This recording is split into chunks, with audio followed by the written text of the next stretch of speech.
that sheer force of grit and steel is impressive, but there is a drawback of empathy, because as a leader, you can hold on so tightly to a goal and then not see how it's affecting your team, not see that the resources aren't available. When we talk about resiliency, yes, having a determined focus on the goal is important, but it's also being adaptable, being able to bend and flex and not be so strict. Welcome to the Manage Self, Lead Others Leadership podcast with Nina Sunday for experienced and aspiring people managers. This show will help you explore ways to become a more intentional leader. Each episode, host Nina Sunday speaks with some of the brightest business minds on the planet who share a passion to elevate and transform team culture. Workplace culture hides in plain sight. Is yours flourishing? Join the movement to make your workplace a better place to work. Are you ready? Because it's time to manage self, lead others.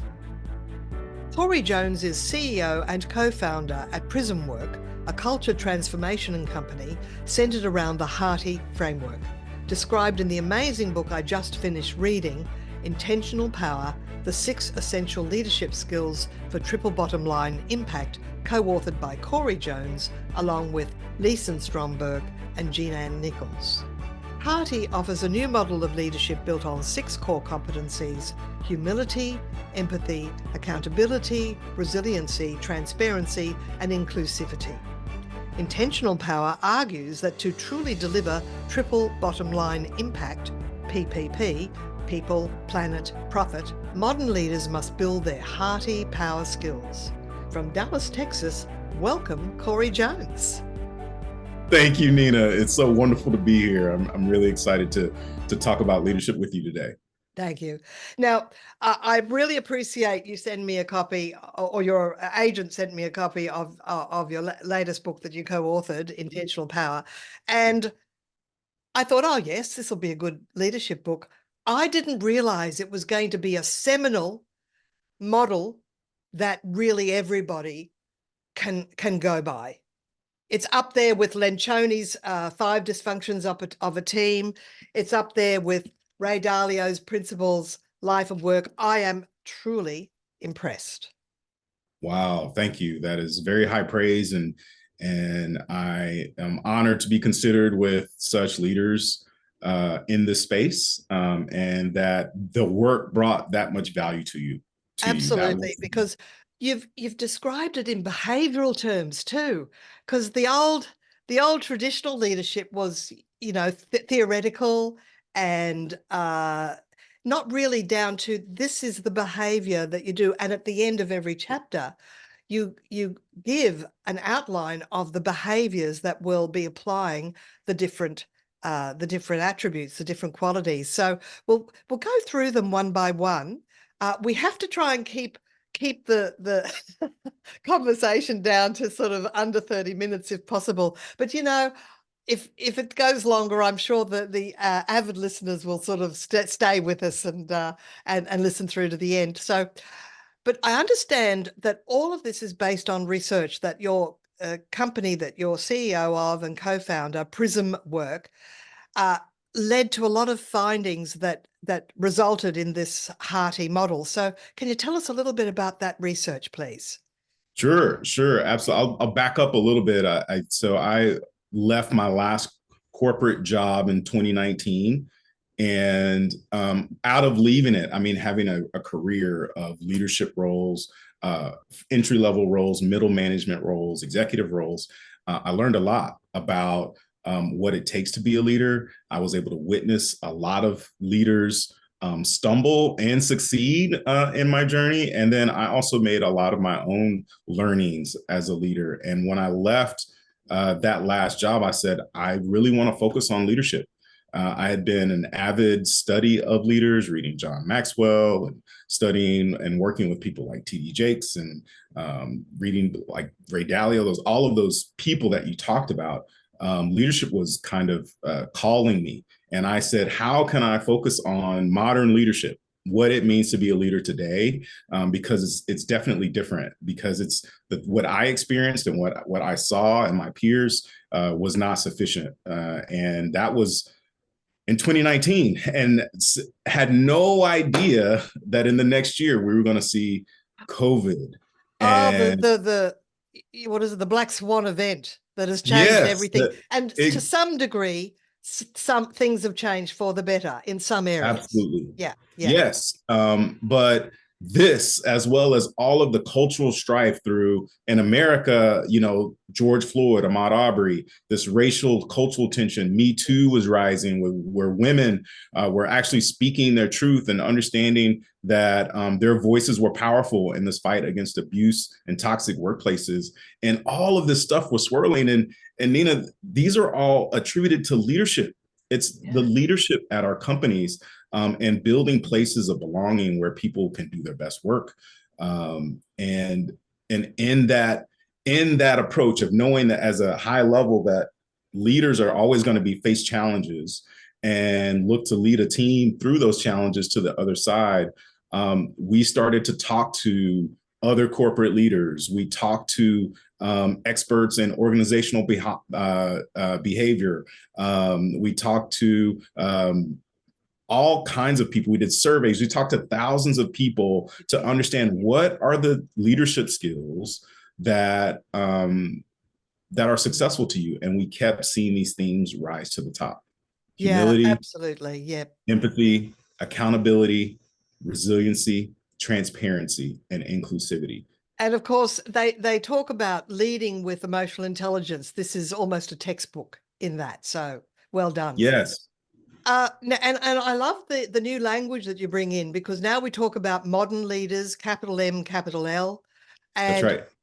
it's the HEARTI, HEARTI framework. And the first one is H for humility. And I learned a new word, which is decentering.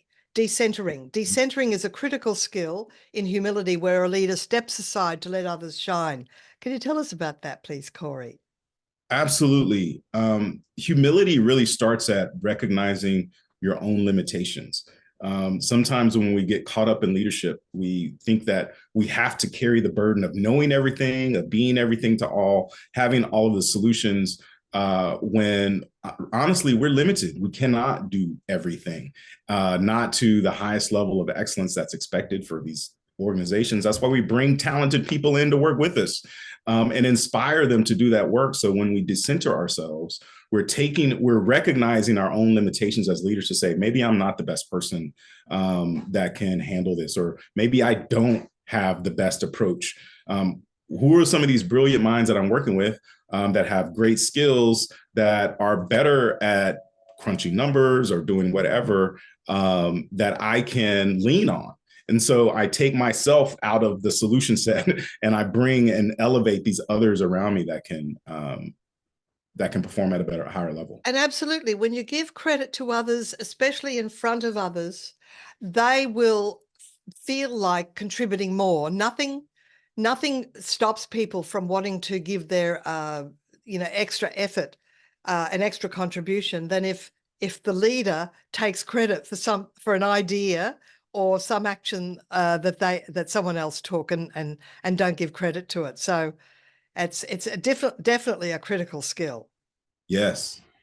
Now, also in the area of humility, there's the Dunning-Kruger effect, which some people have heard of, and I've heard of it before. It's a cognitive bias when someone overestimates their own capability. So while overconfidence often leads to people actually believing that they're competent, but when there's a big gap between confidence and competency, that's a bit of a red flag, really. So how is the Dunning-Kruger effect a pitfall to avoid for the modern leader? Well, again, it goes back to recognizing your own limitations. The Dunning-Kruger effect, when you're doing that, when you're overconfident, you have pitfalls. People start to recognize that you're not competent, and then you lose trust. Your team starts to question your motives and question your ability to lead them through a challenge or to the next, to that goal. So again, it's always easier to say, I don't know, or to take a step back and let someone else step up, so that you can have overall team success, because ultimately that's the goal, right? That you succeed as a team, not that we succeed as a leader and that I'm the one who accomplished the goal. And that's the interesting thread all the way through. You talk about this principle of from me to we, because That's right. if a traditional leader thinks that they have to be the source of all knowledge, the decision maker, and not go to their people with go to people with answers rather than with questions, and let's resolve this together. That's where the Dunning-Kruger effect, it tends to rise, because it's this old traditional approach of, well, I have to be seen as the one that knows all the answers. That's not true today, is it, Corey?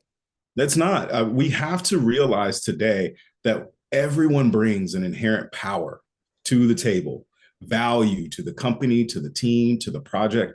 It doesn't rest on the shoulders of one person where they have all the power. Yes, they may have the title. Yes, they may be recognized by the company with that authority for whatever reason.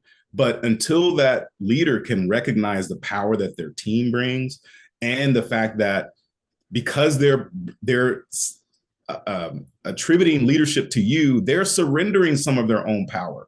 They're saying, okay, we trust you as a leader to get us to the next step. So yes, I'm going to surrender some of my own autonomy and ability to make decisions because I trust that you're going to get us there. So when we understand that as a leader, that should give you a great responsibility to know that you need to be hearty. You need to have that human connection in order to honor the power that people are surrendering to you. And so you have to surrender to your own limitations by being humble. You have to open up your own heart by being empathetic and moving on someone else's behalf. And you have to surrender some control sometimes by being accountable. Yes, as leaders, we have to be accountable to others. It's not just about holding others accountable. We have to surrender some of that control. That's right. And I love the phrase, we need to be hearty. So now I understand to describe the model, which is the hearty model, we need to be hearty. So, and shortly we'll talk about the next attribute, which is E. But before we do, you talk about an evolving self-leader, a self-aware leader, with humility seeks feedback. Now, that can be hard for traditional leaders to do. The modern leader is probably more willing to do that. Any thoughts on that? Absolutely, because feedback is like a lifeline to your own growth, and it removes, like if you're a driver and you have side mirrors and a rear view mirror, you still have blind spots. That doesn't cover all of the vision behind you. You have to turn and look to get a better look for yourself. And sometimes that takes asking directly the people that you're working with, how am I doing? What needs to change? How am I helping you succeed? I mean, it doesn't always have to be negative. You can get feedback of like, how am I helping you be a better? How am I helping this team? Because that is also very, very valuable for leaders. They don't always get that, to understand how are the people seeing them? How can I use this feedback to be even better or more effective as I move forward? And of course, you can do that in a private one-on-one conversation, can't you?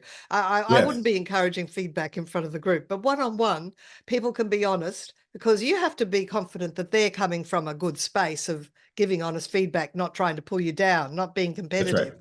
Right. But asking for feedback implies that you trust that you've got an adult to adult relationship. How important are brief one-on-one meetings with all your direct reports, and what's the frequency do you recommend? Oh, it's imperative. I mean, the larger your organization, the larger direct reports you have, of course, the more challenging that is. But you certainly should not be waiting for your quarterly or annual review to get an understanding of what your people think of you, and also how you can support them.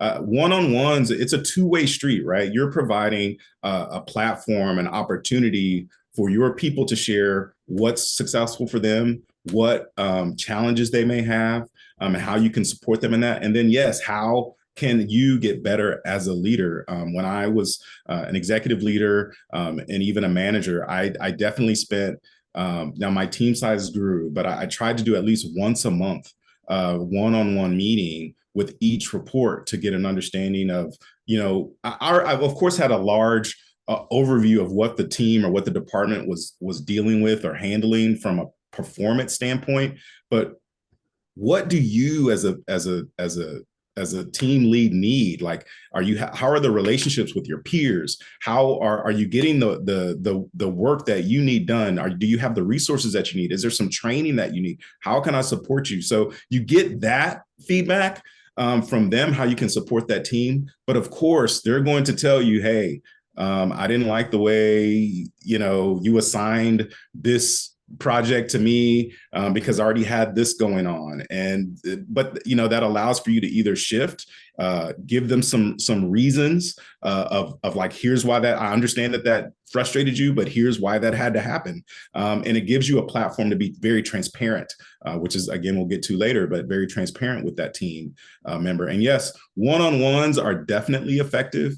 I will say it depends on the organization. Some organizations, Nina, are very transparent, and having a small group or a larger team meeting and having real constructive feedback with a leader is very effective and efficient. But there are a lot of toxic workplaces and a lot of political games that get played in corporate America, and it's not always fruitful to set yourself up as a leader to a firing squad, if you will, for people. That's right. That's right. So you got to pick. What is it? Pick the situation, and you don't want to be in a situation where politics will get in the way. What you want to do is actually it's utopia, isn't it? Have the ideal workforce with people that don't have any hidden agendas.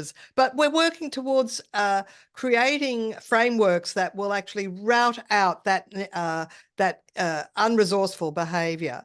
So, but look, after H in HEARTI is E for empathy. And there are three types of empathy that you talk about in the book: cognitive, emotional, and compassionate. But why is empathy so hard in the workplace? Empathy's hard because you have to use it all the time. And you can't pick and choose when to be empathetic, right? So if you're going to be empathetic that, yes, this part's not going to come in on time. If you're in supply, the part's not going to reach the factory in time. And so you have to then adjust your goals and understand how to make that happen. A lot of leaders understand that. But then when you have a leader that says, hey, I've got something happening with my family at home, and I need to step away for 2 or 3 days to address this. Well, that's going to have an effect on the team, and a lot of leaders may not be as empathetic to that, or it might be the other way around. So being empathetic is challenging because we're so performance driven and accountable to those goals that anything that gets in the way or disrupts it, it's hard to hear. And it's hard to hear that life is happening when life happens to all of us. Right. If anything, COVID showed all of us that we had to be very empathetic to understand that the needs of the people we're working with on a daily basis have changed. And the person that's sitting next to me is going to have different needs than the person that's sitting down the aisle for me.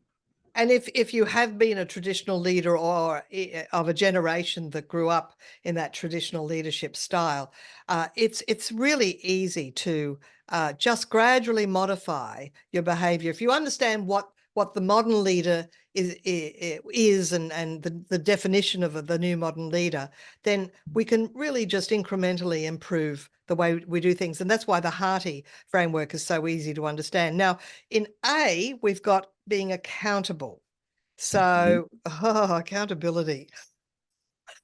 I know Patrick Lencioni talks about team members being accountable to each other. And I think, well, you've got to learn the right speak. You've got to learn the right language in order to the person that you want to say, pull them up and say, you're not doing your bit. How does a leader do that in a way that doesn't distance or disassociate someone from you or alienate someone from you? It's tricky. Well, that's, again, all of these skills are so interconnected, right? Yeah. And when you're being accountable, I'll qualify it with this. if your team is all aligned on the purpose, if they're purpose aligned, then it's easier to say, hey, what is happening with you, the situation you're having, however it's affecting you, it's affecting our ability to meet this goal. So as a leader, again, we have to step in and be empathetic in that moment of accountability to say, how can I support you? What do you need? Because your tasks are slipping behind.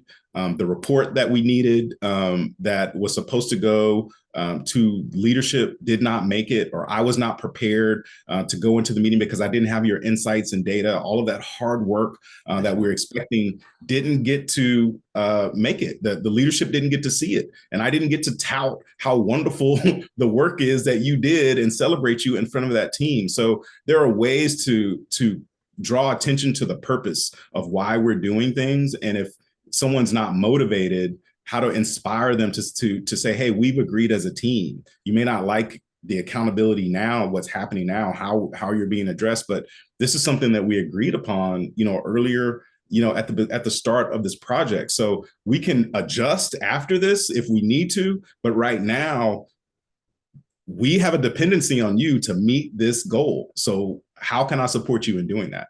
Right. Again, offering how to be a servant in that, but really making it clear that we are missing the mark, and it is due to them. Okay, you talk, Corey, about the team agreeing to things. Are we talking big picture, agreeing on how we do the work? Or is it what? Just tell us more about that. What are people agreeing to, and how do they agree to it? It's setting accountable leaders are more likely to hit their performance goals. Those who set OKRs or objective key results or set KPIs, yes, key performance indicators, they're more likely to hit those goals because everyone sees what we're trying to achieve. Right. And when we understand, hey, we want to reach this many people in this quarter, and everyone can attach their tasks, their details, their actions to pursue that goal, then everyone is accountable and you're more likely to hit it. When there's no purpose, when there's no goals or objectives set, it's harder to hold the team accountable and say, hey, we align to this, because people say, I didn't even know what we were trying to do. So how can I be accountable to something where I'm not clear? So when I talk about team accountability and alignment, it's setting the purpose and having a true understanding of the objectives and goals. Okay, so that's probably because we've got a traditional leader that thinks I'm the one that needs to know what we're doing. I just really issue the orders and make sure everybody's on track. But people need to have a bigger picture of what is the organization as a whole trying to do, or what is this whole project as a whole trying to achieve? Does that make sense? Right. Yeah, absolutely, which feeds into transparency. Again, they're so interconnected. A transparent leader can help a team be more accountable because they're not hoarding the secrets. All right. As you talked about traditional leadership, it is about secrecy. And when I think it's good for you to know, as opposed to sharing information and allowing the team to work together with that information to find the best way forward. Yeah, great. Well, now we get to the R in HEARTI, which is resilience. What's the problem? Okay, you have a really interesting discussion on grit, and that there's a problem with grit as it has been interpreted by people. So let's explore grit and the inherent assumption inside this concept of grit. Sure. There's a lot of attachment to grit, and like in the States,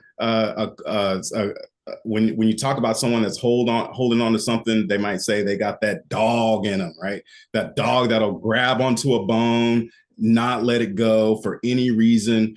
And that sheer force of grit and steel is impressive, but there is a drawback of empathy, because as a leader, you can hold on so tightly to a goal and then not see how it's affecting your team, not see that the resources aren't available, not see that you may ultimately even miss the goal because you're holding onto it so tightly because of market pressures or a new leadership vision or something that gets in the way of that goal. So when we talk about resiliency, yes, having a determined focus on the goal is important, but it's also being adaptable, being able to bend and flex and not be so strict on the methods, like you mentioned, the how, that you miss the opportunity to get to the goal in a more effective way. May I take just a minute to tell you about one of our partners that helps make Manage Self Lead Others happen, Apex Trader Funding, showing futures traders how to execute entries and exits with precision. Apex Trader Funding educates people in what is a futures contract, how to make money and hopefully avoid losing money with a futures contract, how does a trade happen, different markets to trade, how to make the decision to trade. And I must mention this disclaimer, you have to put in the learning time to really know what you're doing, to manage risk and manage profit, to know when to withdraw your profits and invest them elsewhere. How to start? Go to the FAQ tab at apextraderfunding.com. That's https apextraderfunding.com. Follow the links to do the masterclasses with Apex Investing Institute. Now, here's a promo code. When you are ready to apply to get started with funded trading with apextraderfunding.com, use my code Nina Sunday for the listener discount of 25 to 50% off. I invite you to go to episode 106 of Manage Self Lead Others podcast to find out more with my conversation with Daryl Martin of apextraderfunding.com.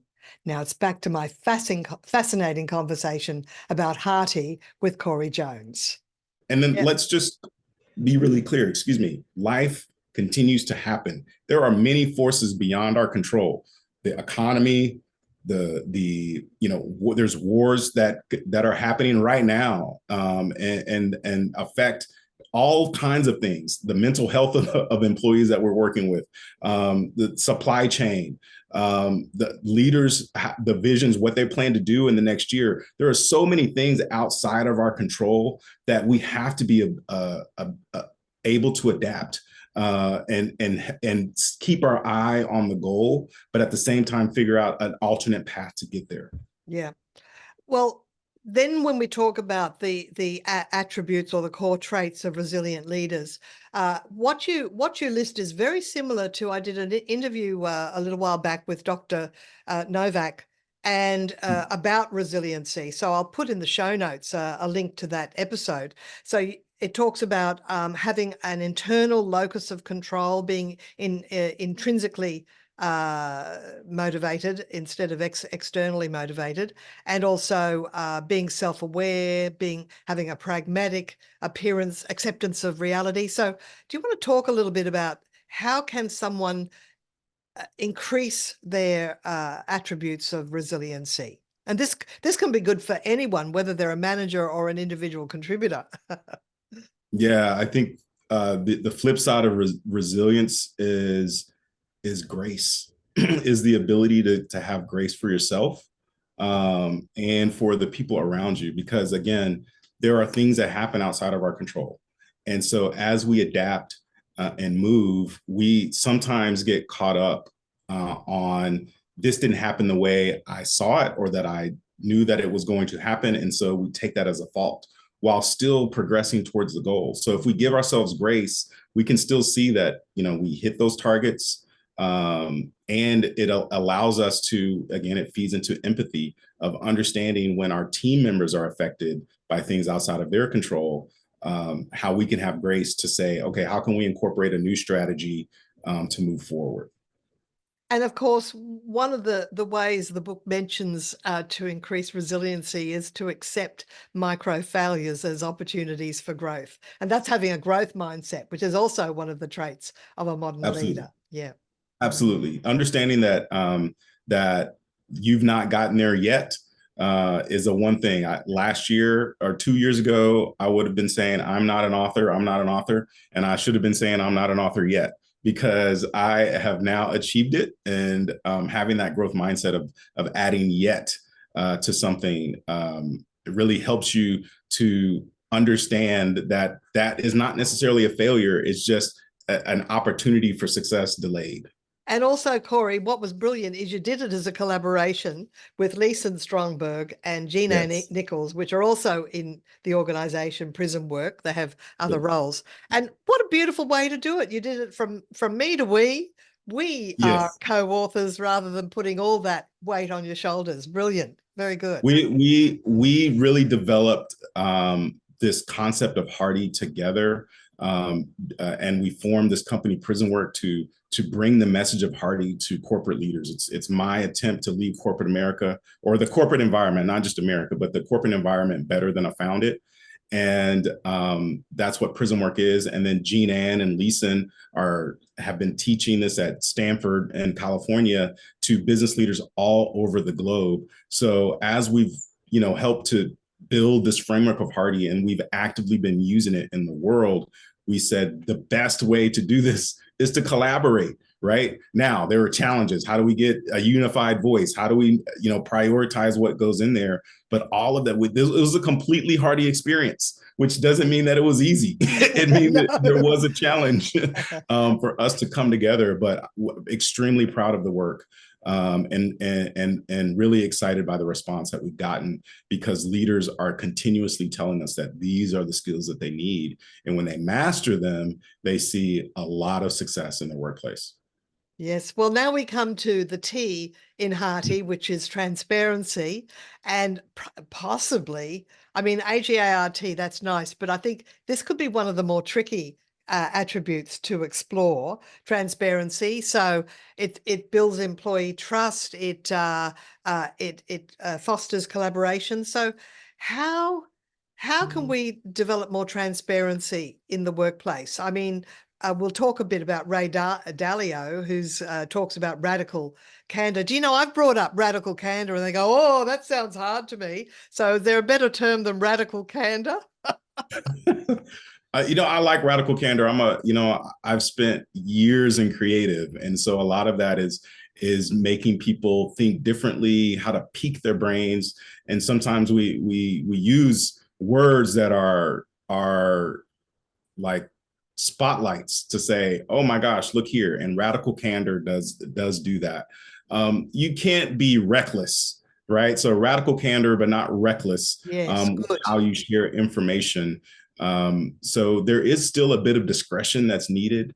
But if there's no reason to hoard the information as a leader, share it with your team. I'm sure there's some insights. They've had some experience, or they've had some understanding of that data to say, here's an alternate perspective. Here's something you may not have thought of. And it takes that trust of your team in order to get the trust from your team, to trust that you can share this information with them, and they're not going to take it and be petty with it or anything like this, that they are all adults. And as we share relevant information to them about where the team's going, how the company's doing. I mean, a lot of times as leaders, we're asked to kind of shade the negative of what's going on because employees might bolt or jump ship. Whereas sometimes they're just looking for you to be a real partner and say, hey, we're having some challenges now. Here's why we're making certain decisions on budget or making certain decisions on this. And they're included and they feel like they're brought along in the decision making, as opposed to edicts coming down because their leadership never shared anything for them for months. And then it seems like, oh my goodness, where did this come from out of nowhere? And you know what? When information is withheld, especially if there's financial challenges with the organization, if leaders don't share, people pick it up and they make up their own story. And often the story that they create in their head is worse than the reality. And they might jump ship because of some story they've created in their head. That's right. Not due to reality. You're much better off saying, listen, we're going through a rough patch. We all need to pitch in. And honestly, people will respond to that truth. Isn't that right? That's absolutely right. Again, they feel like they're being brought along, not kept in the dark. All it takes as a leader for you is to lose that trust one time, for you to have either told a little white lie or to not share some pertinent information. that the team could have, maybe hit their goals even faster if you'd shared it earlier. For them to say, I'm going to discount everything that you say to me. I'm not going to believe it, or I'm going to question it. Never once lie, or people will really doubt you forever. So you That's can't, right. the white lies just are not, lack integrity.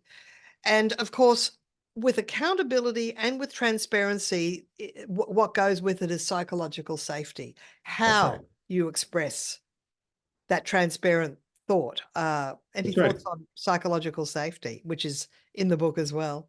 It is a hot topic. In fact, it's one of those terms that, like radical candor, has gotten it's like a lightning rod. A lot of people think, well, why do my employees need to be psychologically safe? They just need to be, well, we've got health insurance for them. What does that have to do with them doing their job? And psychological safety means a lot for everyone. I mean, we can dive into different groups and identities, but for the neurodivergent, for sure, having the ability to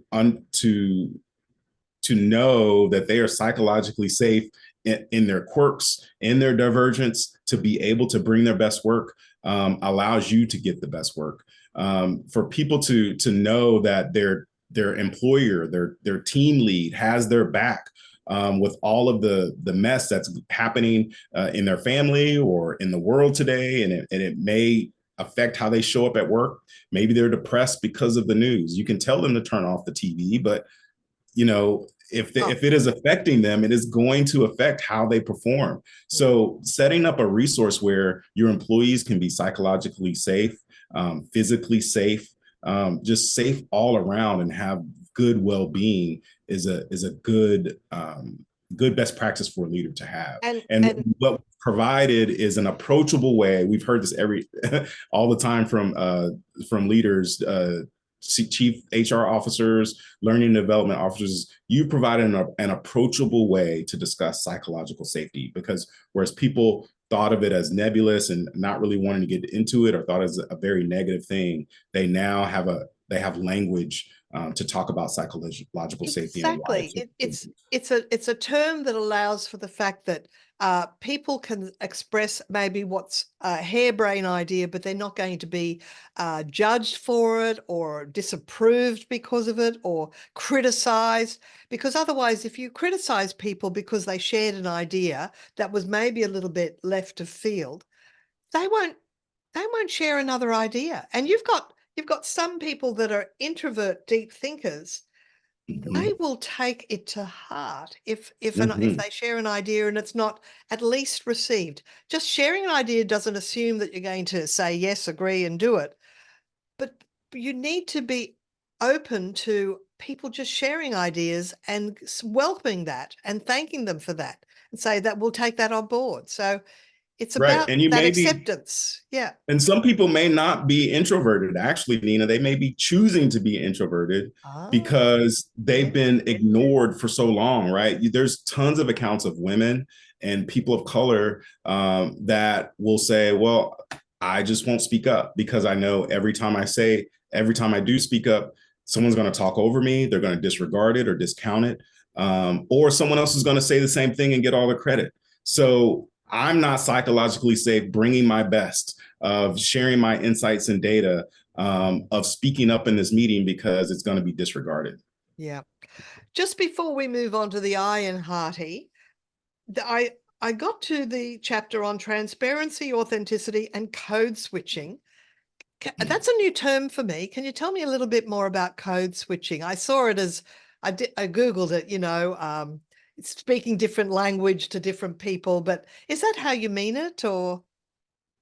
It is language, it is culture, it's shared meaning, it's all of it, right? So code switching is, yes, there is a standard way of speaking, of interacting with people, especially in corporate spaces. I'll say it's a lot like how we're talking now. We're speaking in English. We're speaking, clear English, where anyone listening into our conversation is going to have a touch point to say, I understand what they're talking about, right? Yeah. I can follow along.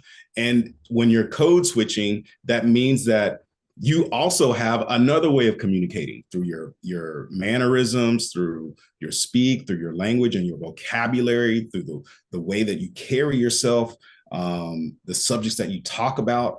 And you don't bring those into corporate spaces because it makes people feel uncomfortable. But what's a growing sentiment is the ability to code switch and be comfortable bringing your whole self, because there might be Oh, someone I else. see what you mean. Not pretending to be somebody other than yourself at work. That's right. Not being one That's person right. at work and another person outside. Yeah. That's right. That's right. So especially when you have someone that has a shared identity at work with you, you may talk a certain way. I may be talking to another Black man, American Black man, and we're saying, I might say, they got the dog in them, and you're like, what does that mean? I don't get that, right? And so code switching doesn't always allow you to bring people in. It's not always the most inclusive thing, but it does provide a shared experience and that sense of belonging, ability for people to be themselves in your workplaces, on your teams, in your spaces. So there's a rising call for people to stop code switching and just be themselves and Right. let Interesting. everyone Yes. So catch up. I love the different terms and language that I'm picking up that I now will incorporate in my own work. There are lots of stories too, and I was intrigued by the one about a company having a salary party. We're at the party. Will you tell us how the salary party went?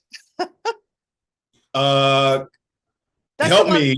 That's the one where they all get together and they write down Oh, yes, on a yes, yes, card and then they exactly. suddenly reveal it together. So, And the men were so shocked. They didn't believe that women got lower pay, and suddenly they found out that's true. there were a group of leaders, and they were sure that everyone was having equal pay. Of course, most of these leaders were men, and they said, "Okay, let's compare, let's see." And all of the women knew, right? It's like they knew that they were being not paid, and so when they shared, like you said, all these men were shocked; they could not believe it, and went into action to say, "Hey, how do we get pay equity? How do we restore the balance? Because this is not right." So before we end this wonderful conversation, Corey, I do want to mention about when in your book, because I got the audio book as well. And my favorite way to read a book is to get the audio book at the same time. I can be driving around doing errands, but then I've got the real book to go back to and see the words with my own eyes. So I love doing it that way. And I found it interesting that it wasn't just DEI, it was DEIB. And I went, oh, what's the B? B is belonging. And we've got another episode just on the rules of belonging. So it's lovely that you've now created a new language around DEI. It's DEIB, diversity, equity, inclusion, and Belonging. Thank you. Thank you for that question. So HEARTI is really kind of the heart and foundation of prison work. It's our way into leaders. We really are focused on powering modern leaders to get the tools that they need for their team so that they can have success where everyone can thrive. And the first way to do that is, of course, they can read the book, purchase the book, and get a true understanding of HEARTI. We also have an assessment called the HEARTI Leader Quotient, and you can go there by heartiquotient.com. And what happens is it takes about 10 to 15 minutes, if you will, to go through a series of questions. And as you mentioned, these are all behavioral questions, not theoretical, but how do you show up as a leader? And it's self-reported. And what you find is what your strength is. We know that you're strong. Everyone understands each of these components of HEARTI. We don't expect everyone to be fully HEARTI all the time, right? Everyone's brings an individual leadership style, and they're going to have individual strengths, those things that come naturally to you. So in this assessment, you'll understand what that is, what comes naturally to you. From, you might be a very empathetic leader and everyone is willing to come to you and share their thoughts, and you're able to put that into actionable task. Or you may be extremely transparent where you share everything and everybody knows, what's going on in your life and the workplace and everything else. There are some drawbacks, of course, to all of these Maybe strengths. you're an oversharer. Yeah. If you over index in them, but you find out what comes naturally. And then you also understand where you're vulnerable, right? Maybe you're not as humble as you are inclusive. And how do you, now that you know that about yourself, how can you move differently? But it really is about you understanding how you show up in the world as a modern leader. And then we have other tools that, just outside of that. We have a 360 version. So it's not just self-reported. Then you have other people answering those questions for you. And you say, I show up this way. And then they say, no, you show up this way. And you get a real reflection of what your intent is as a leader. Is it being reflected back to you by how people experience your leadership style? We'll take those assessments. We'll do leadership development. We work one-on-one. We use it to work one-on-one with executive leaders and do coaching so that they can become more HEARTI.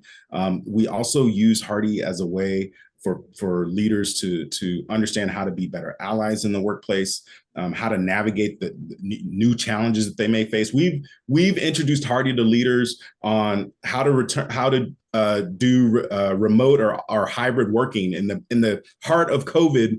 Instead of forcing people back in the office, we used HEARTI to help people get a real plan and talk to their middle managers and their frontline workers to have a real approach that everyone agreed to, was aligned with, and they were successful. We've used it to help people launch ERGs. We've used it to help leaders, like I said, be better allies in the workplace. And so HEARTI is really a universal tool set for leaders to apply to the challenges that they face. And when you have a better understanding of how you show up as a person, and then when we work with teams, you understand how you show up as an organization. Are you a more resilient organization? Or are you a more accountable organization? We help to lead. So you can actually do a profile for an organization, not just an individual. That's right. That's exactly right. So with accountability, Corey, is there anything else important that you'd like to mention about that attribute? Absolutely. I think the primary thing that people think about and understand with accountability is performance and profits. How do we make money? And most companies are dedicated to meet the needs of the shareholder in that way, that the profit is king and it is the most important thing. But it's not just that singular bottom line that we talk about when we talk about accountability. It's the triple bottom line. It's not only how do we make profits, how do we protect the planet and the people that live on it? So when we talk about accountability, we move it to 300% accountability, where we're considering all stakeholders. And when we say all stakeholders, we include the earth as a stakeholder in that conversation. And so how are we accountable to the planet that feeds us, that protects us, that nurtures us? And how are we accountable to the people that live on it, that we share it with? And that means our coworkers. So accountability is bigger than just the money in our pocket. It is also about how we meet the needs of the planet and our people. And that is so important, Corey, that you've put it in the subtitle being for triple bottom line impact, PPP, planet, people, profit. That's right. Well done. It's a perfect mix and a wonderful goal. So, Corey, thank you so much for your time today. It's been an honor to speak with the CEO of Prism Work and the co-author of Intentional Power. Really interesting read, and I refer everybody to get this book, and as I say, get the audio book as well. It's beautifully read by a professional. So I thank you so much for your time and much success with all your ventures, and thank you for helping to elevate and transform the workplace culture. Thank you. Thank you so much, Nina, for having me. Thank you for allowing me to talk about intentional power. It's been quite a joy to launch this project with Lisa Stromberg and Jean Ann Nichols into the workplace and into the market. For people to read it, and the feedback that we're getting is amazing. So I really appreciate the time. I appreciate your thoughtful and insightful questions. It has been a wonderful conversation, and I can't wait to get to Australia. This episode, I was speaking with Corey Jones, CEO and co-founder at Prism Work, a culture transformation company centered around the HEARTI framework. The book he co-authored with Leeson Stromberg and Jean-Ann Nichols is Intentional Power: The 6 Essential Leadership Skills for Triple Bottom Line. Go to the show notes for a link to the HEARTI assessment, and do so within 45 days of this episode, and there is a code for you to get a discount. Thanks for listening to Manage Self Lead Others. I'm your host, Nina Sunday. Connect with me on LinkedIn and let me know what you like about Manage Self Lead Others. Suggest a speaker or an author to have a conversation with. And until the next episode, enjoy good things. Nina Sunday is on a mission to help leaders transform culture. To book Nina Sunday CSP to speak at your conference, visit ninasunday.com to request a proposal. Nina travels from Brisbane, Australia for in-person presentations Australia-wide. Twice certified virtual presenter, Nina Sunday presents virtually, globally, for any time zone.